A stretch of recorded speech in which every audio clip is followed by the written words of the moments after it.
So the hardest part of cold email is not the infrastructure, it's not the volume, and it's honestly not even getting the data. The hardest part is figuring out the right strategy. What angle do you go with? Who exactly do you target? And how do you know when to change things up? Now, here's the thing. Everything else in cold email can be engineered. Infrastructure, the sending, even parts of the copy like the personalization, you can automate it, you can use AI tools for all of it, but the strategy part, the positioning, the angle, that has to come from within you. No tool is going to figure that out for you, and that's exactly where most people get stuck and give up. I've sent millions of cold emails and coached a lot of operators, and what I'm about to show you is one of the clearest examples of how to actually think through a cold email strategy from scratch. I sat down with a client live and we walked through their positioning, their angle, their target audience, and exactly how to iterate when the first campaign isn't working. The value here isn't just that specific strategy. The value is watching how to think through the problem so you can apply the same thinking to your own situation. Once you see this, you won't look at cold email strategy the same way. Let's get into it. I think most of the question you're asking is basically really around like strategy side of thing, right? So when it comes to like strategy, there really isn't like a yes or no answer. It just, like you just gotta test a lot of them. And once you land on something that does work, you just double down on it, go crazy on it, and just take it all the way with you, That makes sense. Yeah. So I'll go over like a couple of strategies that we have as we go. I also don't have another call after this. So if you, like want to stay a little bit after, I think that's totally fine with me. Thanks. Wait. Sounds good. So I'm just gonna do the usual whiteboard style. I think that's just like my favorite way to go about it. Just easier for me to explain, and also easier for perhaps like what people say it's easier for them to visualize it. So that sounds good. Let me take this. Yeah, bro, that's my questions, right? Like, it's definitely about strategy. What would be, I'm curious about how you would usually find, I guess, the playbook for, I guess, for email or LinkedIn, and what if it doesn't work, right? How do you, those kind of stuffs. Okay, sounds good. So I'll go over the three questions that you have, and then as we go through, feel free to have any follow-up question, and I can elaborate for it. Okay, so the first thing is iterating campaigns, and what if the performance is not great? So let me start off with that question, and let me share this screenshot with you first. I believe I went over this concept before, but did I go over something like this with you? Actually, no. Okay. So one of the growth concept that I really like to just share this with people before we really dive into anything is market awareness, right? Market awareness, market sophistications, it's like the same idea. Basically, think of it as like 5 different levels of how aware, how sophisticated your market is about your product, right? And really it's unaware, problem aware, solution aware, product aware, most aware, right? Very straightforward. And as you can see on the screen, unaware is someone, people don't even know they have a problem. Problem aware is they know they have a problem, but they don't know their solutions. Solution aware, they know they have a problem. They know there is a solution out there, but they don't know which, right? Product aware is they know they have a problem. They know there is a solution, but they're not just yet sold, right, on your products. And most aware is this like down like the discovery stage. They know about your product. They like it. They love it. But they have some objections, like maybe pricing, or maybe it's not the right time, right? So think of it like, depending on where your prospect is, you could phrase the copy, the messaging, the value proposition different. Right? I'll give you an example in a bit.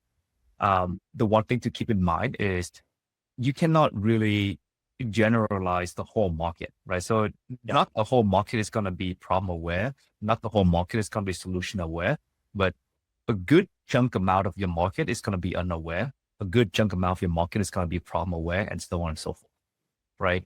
Your best bet is to really identify like which level of awareness your market is, right? Most people are, and just cater the strategy around it, right? So give you an example. One example I'd like to give is, since we're talking about Apple, it's funny enough, think about the iPhone, right? When Steve Jobs do the marketing, like when Apple first announced the iPhone, nobody knew they have a problem about the phone, right? There was on their BlackBerry, like whatever phone they were using, flip phone, and everybody was fine with what they had, right? Nobody asked, like, I want like a touchscreen iPhone, right? So at that time, obviously, the market was like the unaware stage. I see. Right. As you know, like Steve Jobs can explain to them, like, hey, the iPhone, you can do a lot of conveniency. There's apps you can do, you don't have to come chunky, flip phone style. The market starts to become like problem aware, right? But they don't know if there's a solution for it, right? And when they launch the iPhone, that kind of stuff, they know there's a solution aware, right? As more competitor like Samsung and stuff start to flow into the market, that's when the market shifts into like product aware, right? This is when they are like debating between like this product versus that product, right? And now basically the iPhone market is like in the most aware sort of stage. I see, right? Now just like Samsung and Apple are competing when it comes to pricing, when it comes to different objections, whatever I do. Good. Right. So that's basically like the bare core like marketing sort of like psychology 101. So the first thing we usually do is start trying to identify which, like level of awareness your market is, right? This is important because if the market is somewhere like in the beginning stage, like unaware or like problem aware, especially like problem aware, this is where selling is like extremely easy around those two right here, right? Because problem and solution aware. Yeah, problem/solution aware. Because if the market is unaware about their own problem, you're gonna have to do a lot of education, right? So this is why a lot of the time when we have clients, they would want to educate the clients on the problem they are facing instead of like actually selling it. And until they realize like, okay, they have a problem, that is when you can finally start selling, right? Now, if the market is, like they know they have a problem already, but they just don't know their solution, and you pitch them your solution, like you can literally say anything and they will still buy, right? To give you an idea, like right now, I am literally looking for some kind of like AI, like content manager, a social media manager, right? I want like an AI that can like literally like plan out my content for me, right? And then just write posts, all that kind of stuff on like different platforms. It sounds very, almost impossible to like find one. And I've been looking for one for forever and there's none exist, right? My problem is I'm spending so much of my time like planning out my social media content, right? Now, if somebody was to send me a message saying like, I have this AI product that can plan all that, post all that stuff for you, I would jump into the gun and buy it right away. I see. And curious, I think you made a good example, but I still have confusion between how to differentiate problem aware and solution aware. Like, know, or I guess like, know there's a solution, but don't know which product. Like what kind of examples would that be? I just kind of want to figure out like the differentiation between problem aware and solution aware. Yeah. So just these two, right? This is already kind of clear, just these two basically. Yeah. Okay. So yeah, I think like problem aware is, you have a problem, but you don't know there's a product out there, right? Like literally what I just said, like right now I know my problem is I'm spending so much time on social media, but I literally don't know there is a product out there. Yeah. Right. Solution out there. So solution aware is, let's say 10 months from now, right? We got a bunch of like social media, like AI, they grow into the market. And now there's just like a couple solutions I can choose. Like I just don't really know which one is the right one for me yet. I see. So I might have to do like some testing on those products to find out, right? So this is, let's say you have like competitors into the space, and this is where I see. solution aware sort of happen. I see. Yeah. Product aware is, like they know about your product already. They know about the iPhone, right? Solution aware is they know their solution, but they don't know about your product just yet. I see. So they know there is solution out there, but they don't know which one suits them the best. Maybe there's a lot of different solutions, alternatives. Yeah. Got Yeah, it. exactly. Problem was, I think like, oh, when you pitch them, when they go into the call with you, they're like, oh my God, like I have a problem and like you have a solution. Like I've been looking for one for so long. I just don't know they exist. I see. Right. Solution was like, how are you different from like the other guy next door? Yeah. But that makes sense. Yeah. This is important because depending on where you're marketed, this is why in the beginning, we like to do a lot of market research and we work with a customer to make sure we understand the market. And depending on how the market is, this is where your copy, your messaging, your offer, your value proposition will be different. I see. So literally, just like I mentioned, if the market is a bit unaware, then of course we have to do a lot of like education, like, hey, you have this problem because of X, Y, Z. So it's very difficult to sell with cold email. Yep. Right. From aware, so easy. You can literally make any claim and the people will believe it. Right. Like I can literally make a claim like, hey, I have a social media bot that can like plan content, do everything for you. And you get like so much like traction and I will still buy it. Right. But obviously let's say when I try the product and it sucks, then it's a different story. But in the marketing side of things, right?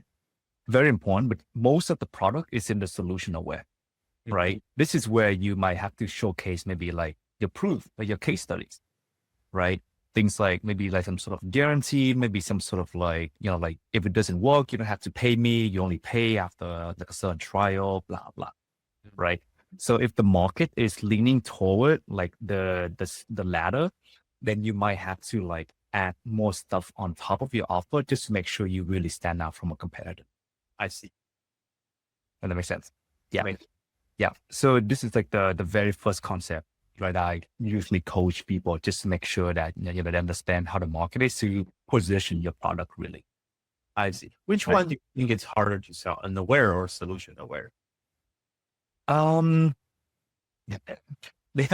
They all have their own challenge, I would say, right? There's no one thing is easier than the other, right? Like one is, I would say this most aware is like later on, maybe like down or like your sell, like you've been around for so long, they know about your pricing already. They just don't have the money to buy, right? So I would say perhaps like most aware is a little bit easier because now you can just adjust your offer a little bit. Like, hey, if you cannot buy it, then I'll give you like the first 2-month discount or whatever. I see. Right. But unaware, like, man, you're going to have to do a lot of convincing, like, come on, man, like you have the problem, that kind of stuff. I see. That also brings me to like something similar questions, like, in terms of a demo or qualified demos, right? Like different market awareness will have different kind of definition of qualified demo. Yeah. What would be, so is this something that you will also work with your clients to talk about it? Like, how would you define qualified demos for each of the stage in this case, right? Right. So when it comes to like qualifying for demos, think of it as like two things, right? Think of it as, there's like a terminology for it too. So marketing qualified lead and sales qualified leads. Have you heard of this concept? Can you share a little bit more about it? Yeah, it's honestly very, very simple. So marketing qualified leads is basically, think of it as like anything that you can find that are publicly available, right? So for example, if you tell me I only want to work with somebody who has between 5 to 50 employees, they must have to have some sort of role in-house. They must have to have some sort of revenue. They must locate it in the US, and the person I'm buying, that I'm selling to, has to be like a CEO, right? And if the person fit exactly your avatar, that's what we consider marketing qualified leads. Sales qualified leads is something that we cannot identify, like on the front. So sales qualified lead is somebody who's got the money, got the budget, ready to buy. Now's the right time, right? When you do marketing, when you do cold outreach ads or whatever it might be, it's almost impossible to find somebody who's sales qualified lead. right? So this is something that usually in like the middle or like bottom of the funnel, where you have a sales team, and this is basically the sales guy person job to qualify them even further. I see. Right. That makes sense. So yeah, a lot of the time when you do like sales coaching, a lot of the sales coach usually tells you like, hey, I'm telling my salesperson to like disqualify the person, right? What they mean is disqualify whether or not they are sales qualified, not marketing qualified. I see. I see. So, in this case, your, I guess what you are trying to do is only, saying like MQLs. It's like focus, not the Exactly. essence. Exactly. Yeah. So like for our role, like we can only bring in leads that are marketing qualified, right? Sometimes like obviously companies might be doing like 9 figures a year, and then you go into the call and you're trying to pitch them like a $2,000 a month product. They're still going to tell you like, oh, we don't have the budget for it, right? You don't know what's happening behind the scene. Maybe they only allocated like a small amount of number. That makes sense. Yeah. So is there any indication, like, for example, sometimes people will say qualified things that they're interested in your service, right? Where does that fall? Or there isn't such way to differentiate, like, a qualified lead says that they are interested in your service or product, but then how do you usually define this, right? Like, or you don't even kind of do this part of effort. What I'm trying to say is like, the line can be very gray if we don't this clearly defined. Yeah. No, I mean, like it's really difficult to find whether or not somebody is a sales qualified lead, like upfront, unless you like talk to that person, right? It's going to be a vague answer from me, but what you can also do is like gather a bunch of like data from your sales team, right? Like if you have, hopefully you have like a CRM somewhere that like, hey, this is all the close lost people, right? And really it just comes down to like pattern recognition, right? Like what do these people have in common that they didn't end up buying, right? What do the people who bought the product have in common, right? And the more you do your sales call, the more data you have, and the more you can bring that to marketing qualified. I see. Yeah. Okay, thanks. Yeah, this is very helpful. Of course. All right. So we're still on that topic of how to test, by the way. So that's just the initial concept. Okay. When it comes to testing, this is like the same strategy I do when I run ads, when I do, like cold email, whatever channel it might be, like SEO, it's the same strategy. So there is a concept, basically is called, there's like there's no like official name for it, but internally I am calling it a offer ladder. Or sometimes I call it like the positioning ladder.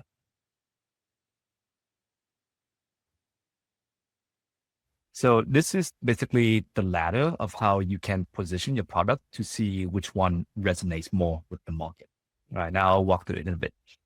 So for every single market, especially when it comes to B2B, your offer should be doing one of the 3 following. All right, you hear this a lot of time, right? Like it has to make them more money, right? Save them time, or less risk. Most of the time, it should be in some kind of form of like save money, right? So this is mainly for B2B. Now for B2C, there are 2 other concepts as well. So the first one is better health, and the second one is basically for better status. I'll just include this in here in case down the road if you want to have some sort of B2C product. But most of B2B product, I say most because sometimes it could go into like these 2 as well, but most of them should be under this list, right? More money, save time, save money. Yeah. I want to give you, and I'm going to go into this ladder, but I want to give you like a relevant example for your case. So give me perhaps like a product and I can put it into drawing for you. What do you mean? Give me like an example of your product and I can come up with an offer for you. I see. We can just do DLI if you want. Just give you like a sample. Yeah, we can do DLI. So what is your core value proposition? Essentially getting people more. We get meetings mainly from Blanket. So where is this? Okay.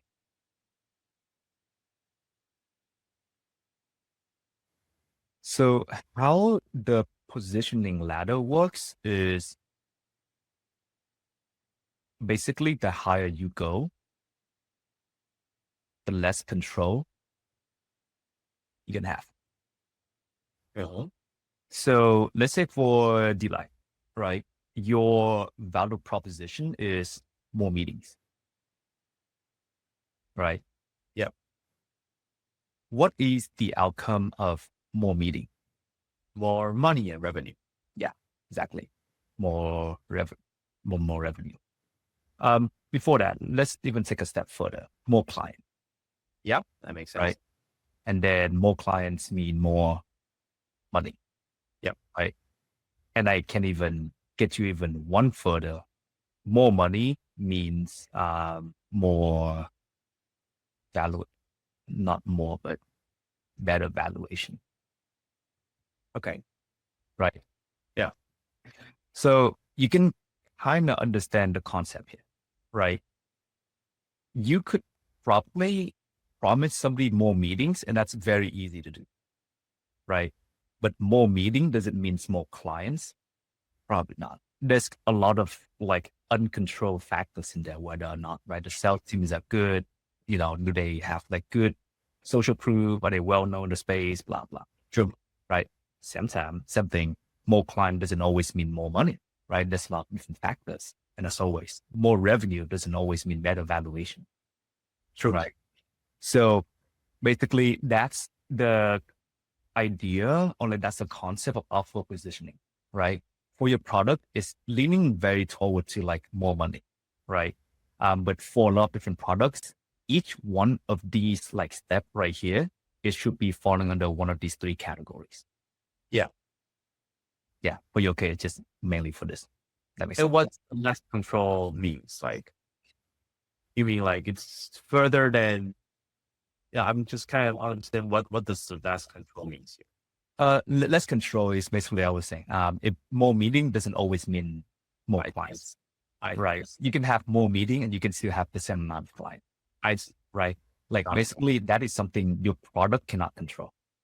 Yeah, that makes sense. Right. So if you were to go out there and you tell John, like, John, I can get you more clients, right? But the caveat is you have to close them. Right. So yeah. And yeah, so I guess I'm also curious about, the purpose and the meaning of having the concept of this offer ladder or position. Yeah. So I'm going to tie them together.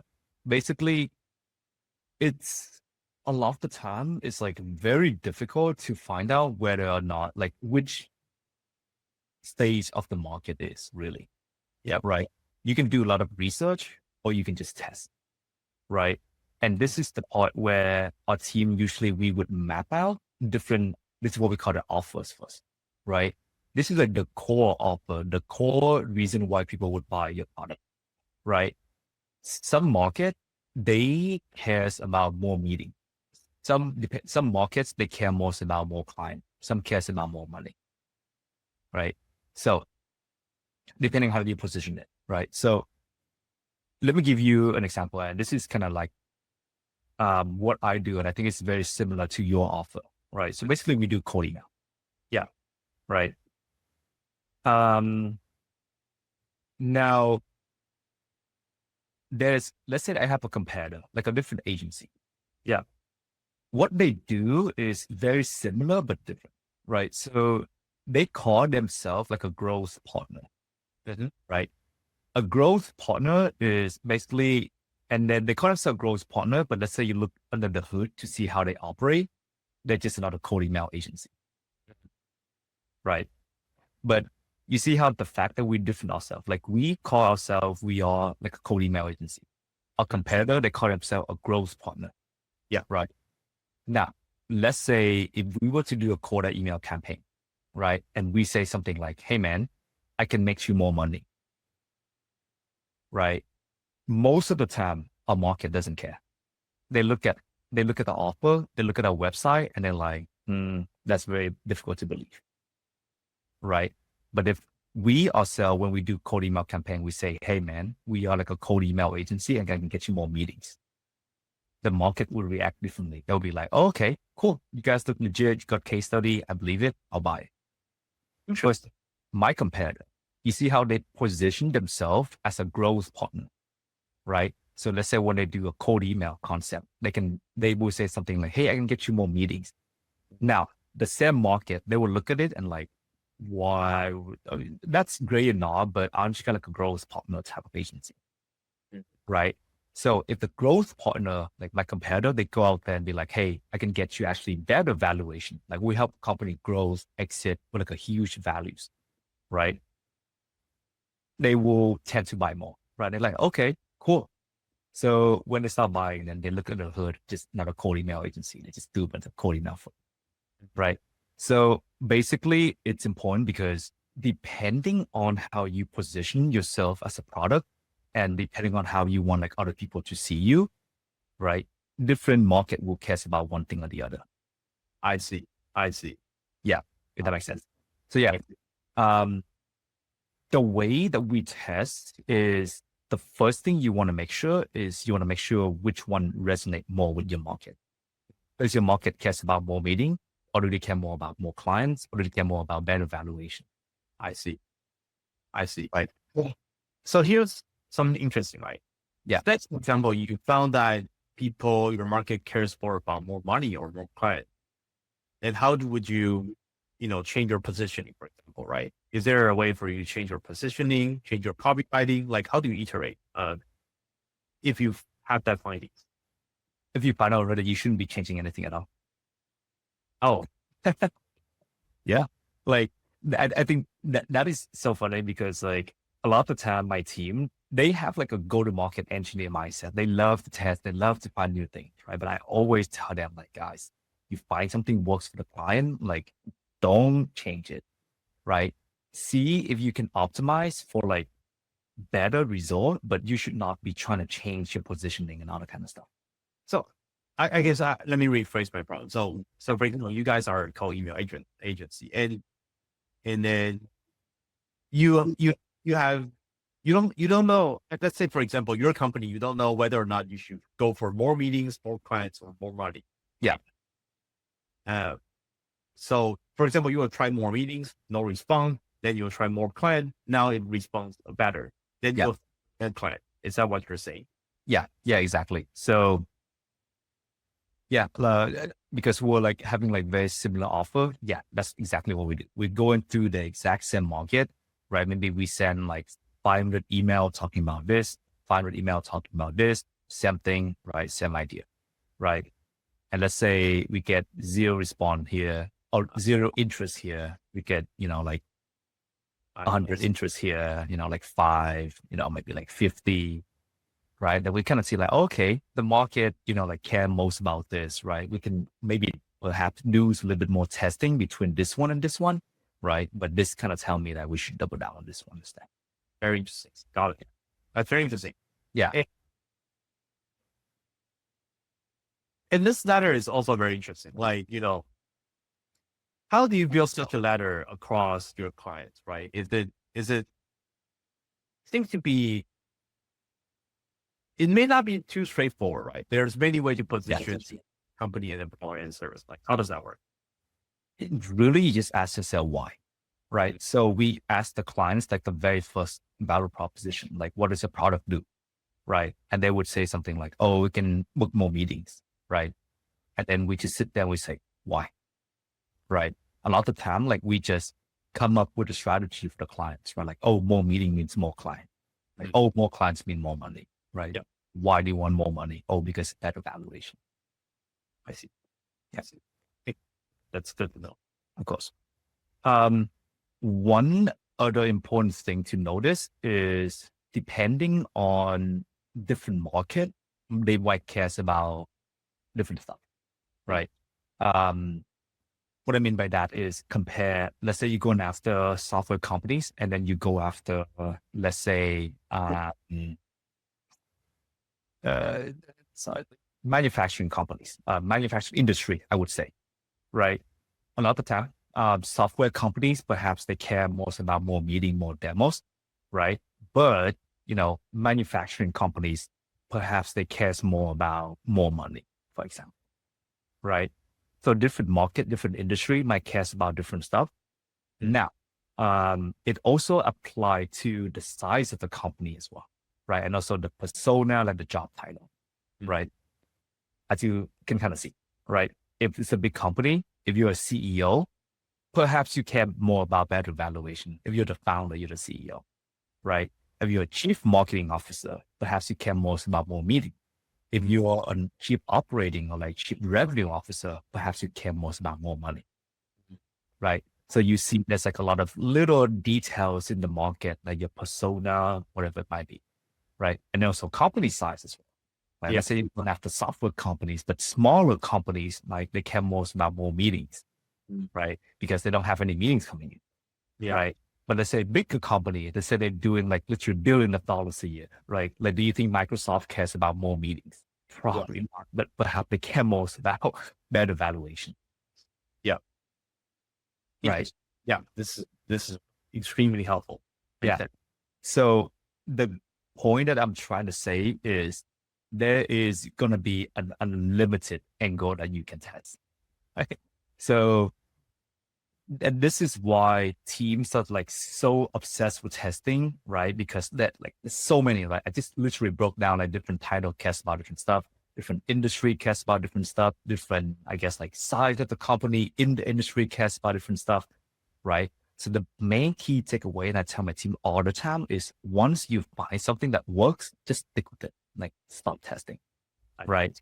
And there shouldn't be a reason for you to like run out of angle to test. There should be like a limited angle for you to test, basically. That makes sense. Yeah. Yeah.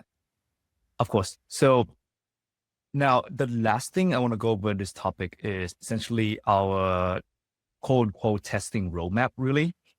And this is pretty straightforward. So I like to split quote unquote testing into two stages. So the first stage is testing and the second stage is optimizing. Right. Let me just write down here.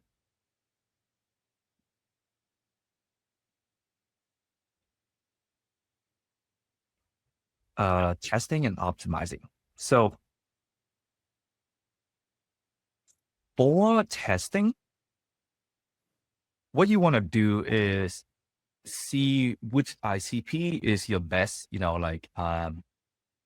buyer, which persona is, which market, which industry, which company size, and which, most importantly, which offer resonate with them, right? So the first thing about testing is exactly just that, right? So let's say we're able to find your core ICP is basically CMO, right? Of software company, right? Within 5 to 50, right? And your core value proposition is more meeting, right? This is what testing is for, right? You really don't care about how does your message sound. Does long message better than short message? Is this, like subject line better than that subject line, whatever it might be.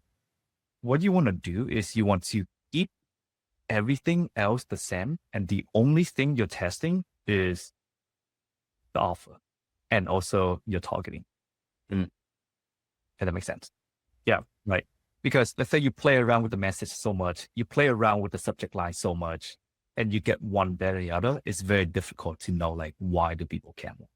Yeah. So let me ask questions to clarify my understanding. So yeah, if we were to do the test, we would do CMO, SaaS, 5 to 50. These are all the same, but then we will split into 3 versions: one for more meetings, one for more clients, one for more money. See which one is the best.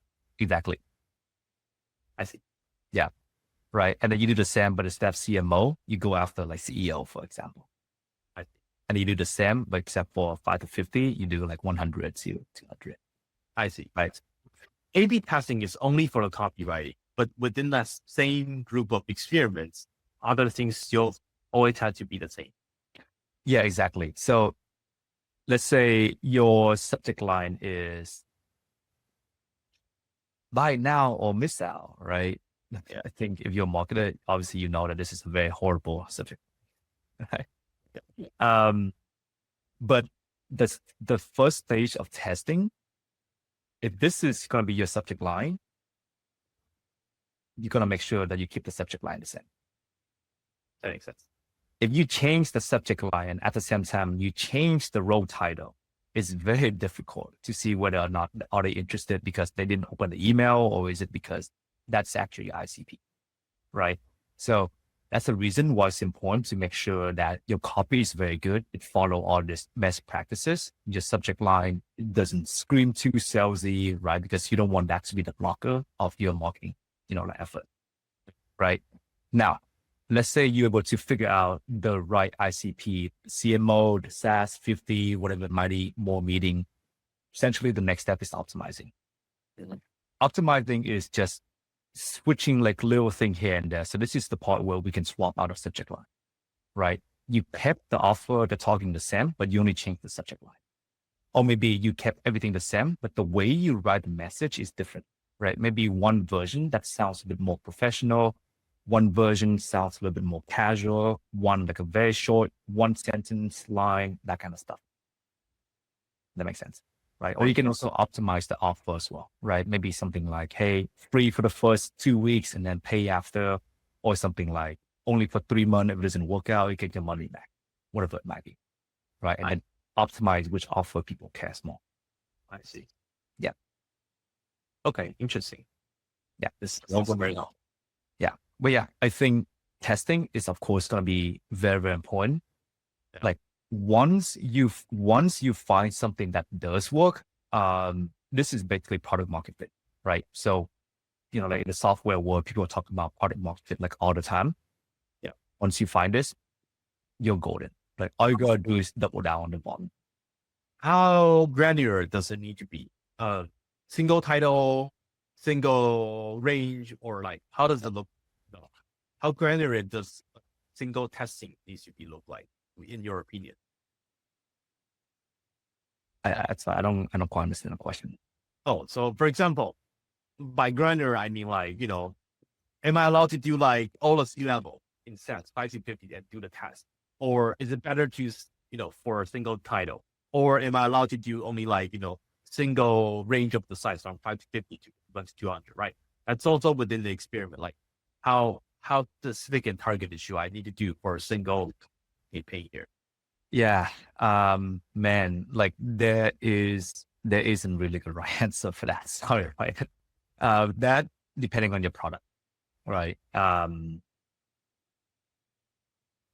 Yeah. I mean, like we can make like a very, very good educated guess, like, hey, my product only, like perhaps if you do like some like market research somewhere, that, okay, maybe enterprises doesn't really care so much about this kind of product, right? Then you can maybe like narrow that down completely, right? But if you're going to make that hypothesis, just want to make sure that it is a for sure hypothesis. It cannot be just a guess, right? So you want to narrow down as much as possible. Now, I would say maybe role title might not as relevant as like company side for some cases, right? Let's say you reach out to a CEO versus the CMO, and then you tell them, and if they're like a small company and you say like, hey, I can get you more meetings, perhaps they both still cares about it. I see. Right. And if the CEO doesn't care about it, then they can forward that to the CMO. That makes sense. Right. Got it. Yeah. And I think this is all come with like the knowledge of like, how well do you know like the organization structure as well? So funny enough, like this is just something we found out recently. Like for products, it's better to sell to a non-CEO title, unless it is a small company. for service, you can go directly to the CEO and he will buy it. I see. Right. So for your product, like a lot of the time I get Cody, usually you get a lot of them too. So say you got like a big team that is working with you and somebody's like, hey, like we got this tool that can help you optimize your finance, blah, blah. You probably don't get. Yeah. Right. I mean, Or you might say something like, hey, go to my finance guy. That kind of looks good. So I'm interested, but I got my finance guy taken care of. I see. That makes sense. Right. Now, if you're like a small company, you only got like 5 people and you see that message and you're the CEO, you're probably going to take the meeting. I see. Right. Yeah. Okay. That's good to know. All right. Very clear. But yeah. So yeah. The short answer is there's no like a very like a one size fit all playbook depending on your product, the market. So this is why you just gotta do like tons and tons of testing to find out. Okay, cool. Got it. Yeah, so I have an understanding about how to kind of set up a good and trying out campaign. Also, I want to understand like, the reply part, right? Like, how do you actually convert that into the demos in email? Like, how does that work? Yeah. So yeah, let's start with the second one. So reply strategy. Yes. I can only speak for cold emails. Okay. That's good to reference because Yeah. I'm Yeah. getting that bring better outreach, right? So I'm trying to kind of like my case is a bit special, but I also think that it could be good to kind of do the reference. Yeah. So with cold email, here's the rule of thumb. And then this is like, to be honest, the rule of thumb for like every single kind of channel, to be honest. You want the goal of everything is to get them into a meeting. Yeah. Right. So I think you might be aware of like the whole like sales funnel, right? Yes. Yeah. So this is what they call top of funnel, tofu. This is like mofu, and then this is bottom of the funnel, both, right? Top funnel, middle funnel, bottom funnel. So this is basically just a fancy word for marketing, right? Yeah. You just try to drive leads into it as much as possible. And this is perhaps like sales, and perhaps this is like closing, right? When you design your sales process, this is essentially how you want to do it, right? Maybe you have like a 5-call close. We have like an email first, the first call, maybe something through the email, second call, proposal, close, right? So this is why team might have different sales process. You sell to enterprise, might take longer step. You sell to like smaller companies, might take a shorter step, right? But the goal is always try to get them to the next level, right? This is like sales 101. You don't try to sell, don't try to close. You try to get them to the next step, right? And it's the funnel for a reason. Like let's say 1,000 people are interested, maybe only 500 will go to the first call, maybe only 200 will go to the second call, and maybe only 10 will get to actually buy. Right. So same idea when it comes to reply strategy, you want to get them into the meeting as soon as possible. You don't want to be going too much back and forth on email, right? Answering all their questions and all that kind of stuff, right? Rule of thumb when it comes to email is try to keep it at most like 2 threads of back and forward and get them into the meeting right after. Right? It's almost good to kind of like gatekeep a lot of stuff, like keep it, like a little secret for like the sales team to take care of it, right? Like for example, when people ask us like, hey, like how much do you guys cost, right? We might say something like, oh, like our service fee is like $6,000 per month, but like with the text tool, it might be different depending on the product. So why don't you go into this call with the strategist, let him figure it out, like what kind of, like strategy is there, figure out the right tool, and we can give you a better estimate. That makes sense. Right. So I think you still have like access to your smart lead, but if you go into all the meetings that we book for you, you will notice that every single time where our team like leave a reply, we always at the bottom include the calendar link, right? someone asks a question, we answer the question in a very vague way. And then we say, if it helps, I can answer a bit, I can elaborate more on this call. I see. Your goal of a reply, the only strategy when it comes to replying is to get them to the meeting. I see. Yeah. And so in your opinion, like how that rate look like? I think you mentioned like from positive reply to demo, somewhere around 25%, 30%. I forgot the numbers. Like there's like the metrics, like how does that usually look?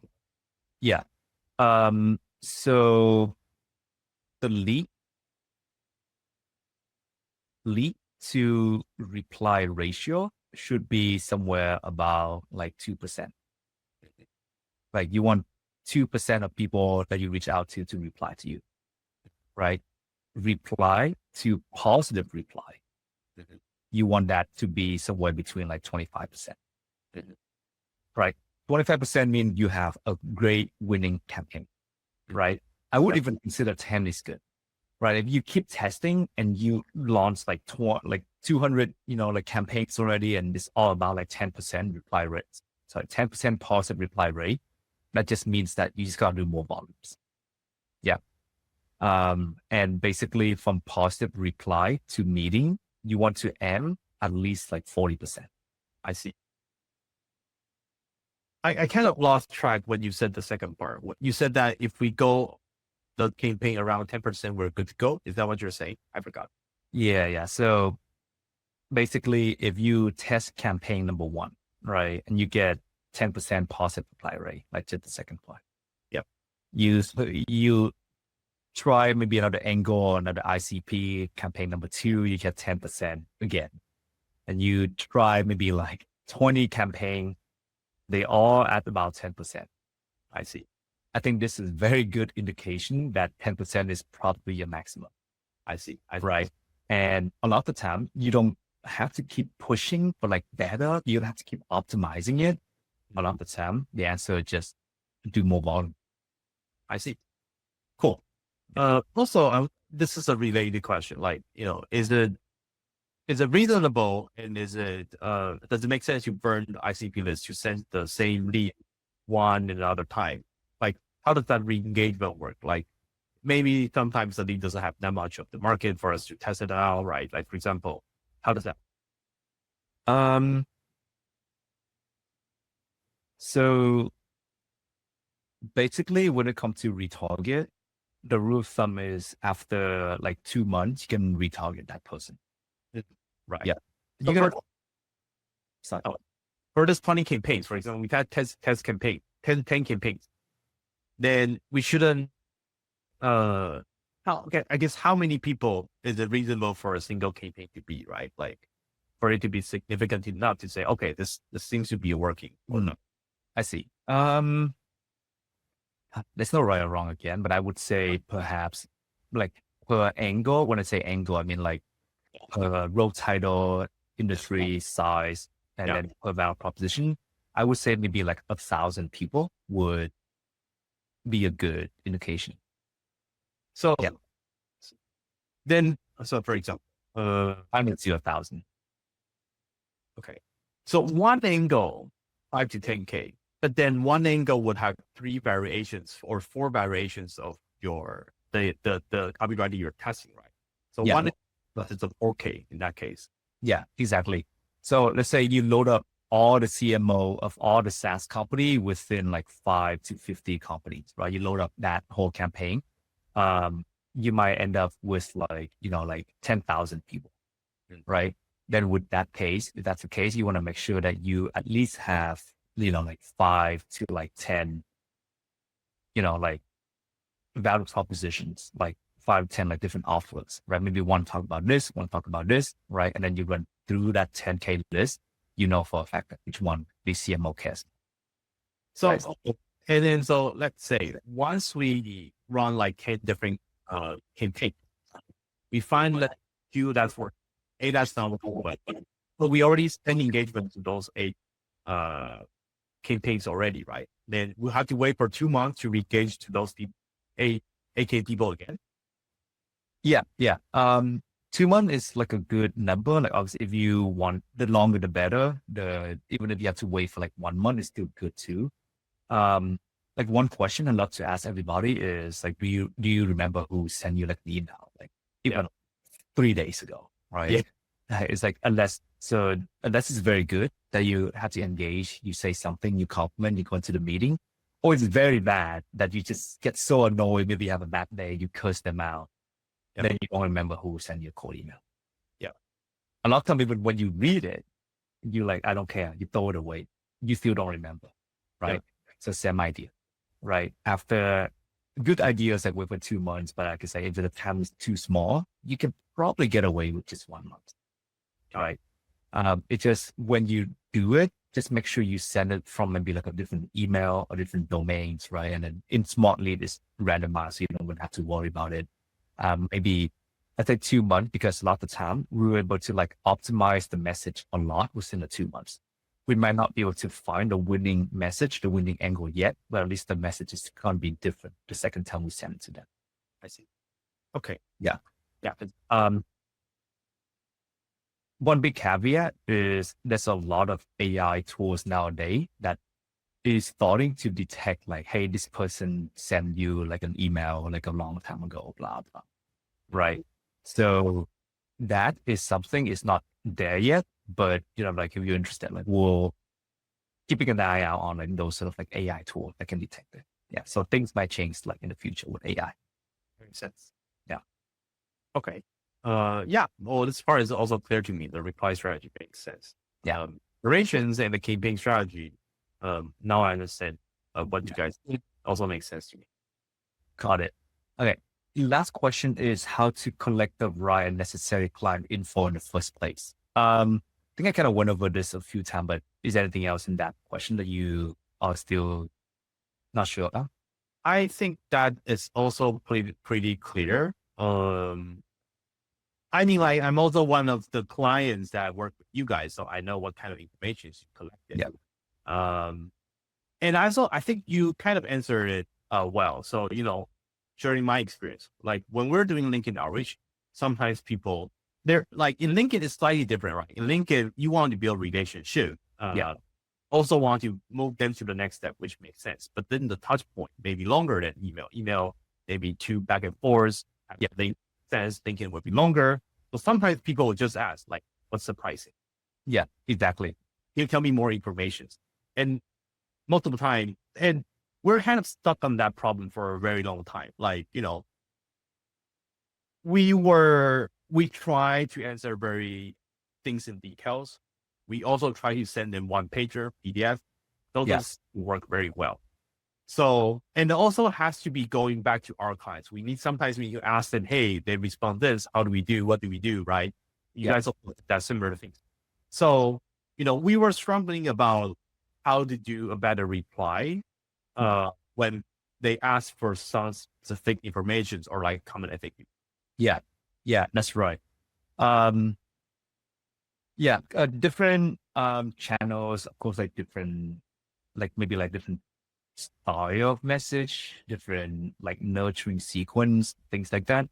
But ultimately, the core value proposition should be the same, right? And this is what I like about cold email is that it gets you tests a lot faster. You can, like, if your TAM is big, like you can test even faster. You can just literally do like as much volume as you possibly, right?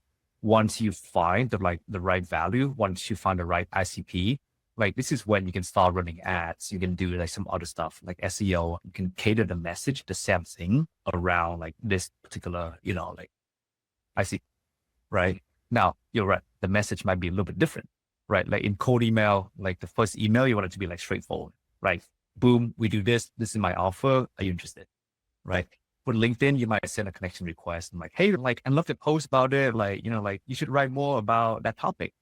And you engage and you're like, yeah, thank you so much for following, man. And then you wait 5 days and you're like, hey, by the way, like I got this that help you book more meeting. If you're interested, I can show how it works. Yep.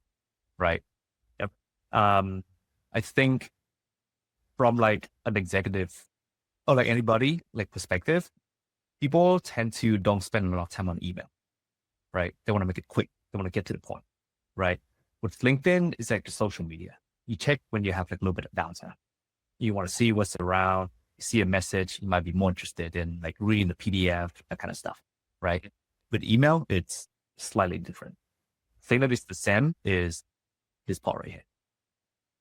I see. Okay. Cool. Yeah, well, I like the session. I think it overall covers both of my questions here. Yeah. It also, solves answers a lot of my questions. So I have to go back, observe, and take a look at it again. Yeah. Next time, I think this is like our third or fourth meeting. I forgot, but then A third one. Yeah. the third one. Okay, cool. Yeah, this is very helpful. I'll go back and take a look and think about what this, is doing. Please send me the video. I'll share it with teams. And again, thanks for walking me through all this process. Yeah, of course. It's like during the holiday season, so I'm traveling a lot, like down the end of November, so like around Thanksgiving and also Christmas. Yeah, those are the time I'll be busy. But whenever you want to schedule the next session, just let me know. Okay. All right. Thanks, Leslie. Then you have a good day.